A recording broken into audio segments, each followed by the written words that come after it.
Today I'm reviewing Mirror's Edge, and this is also the first game I'm reviewing that I've played all the way through on the ROG Xbox Ally X. So finally being able to play Mirror's Edge all these years later.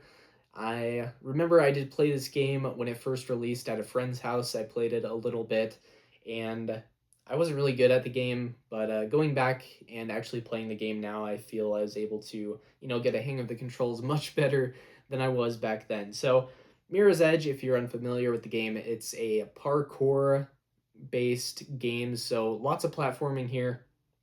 And of course, it did release around a time where parkour was pretty much everywhere. So it's really cool what they were able to accomplish, though, with a game based pretty much solely on parkour. So in this game, you can pull off tons of different moves, and for the most part, you're running from authorities. This game takes place in kind of a futuristic setting with a corrupt government, and you're what's called a runner, and you're pretty much an outlaw, but you're kind of trying to figure out, kind of a mystery. I won't dive too much into the story. It's nothing super in depth or anything, but it is, it definitely works for the game, and it's definitely really cool. So Mirror's Edge itself, I did have a ton of fun playing this one. It's not a very long game itself. It's you can beat it in only a few hours or so, but there is a lot of replayability there because, for me personally, at least the parkour is it's really well done and tons of fun to pull off all these moves. So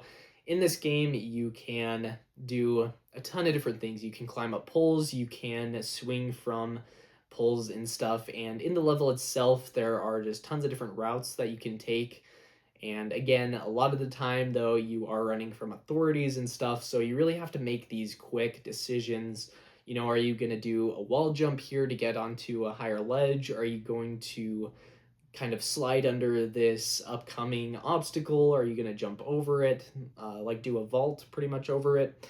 And really cool style of gameplay. There is also slower moments where you're kind of moving through sewers or other locations, and just kind of taking the environment at a slower pace. And those sections typically involve more climbing and whatnot. So Mirror's Edge itself, though, I definitely would highly recommend this one. If you've never played the game, it's definitely, I think, kind of become a cult classic to this day.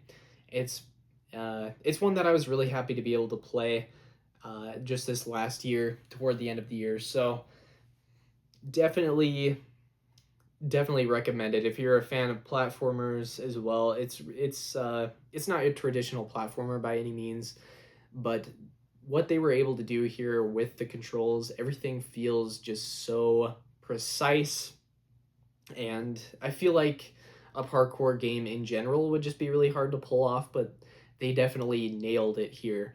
And all the movements just feel snappy, and I didn't really experience any moments where my character wasn't doing what I was trying to get her to do in the game. They really were able to nail movement in this game, which is absolutely crucial. So yeah, I can easily say absolutely recommend it. So I actually played this game through Steam as well, so it is available on Steam. And that's another thing that just makes the ROG Xbox Ally X so cool, is that it integrates your Steam library super well, but you can also use it pretty much as a Steam Deck if you wanted to. But again, just a really cool parkour game that I would highly recommend. So thanks for watching this video, and I'll catch you in the next one. Thanks for riding through the midnight.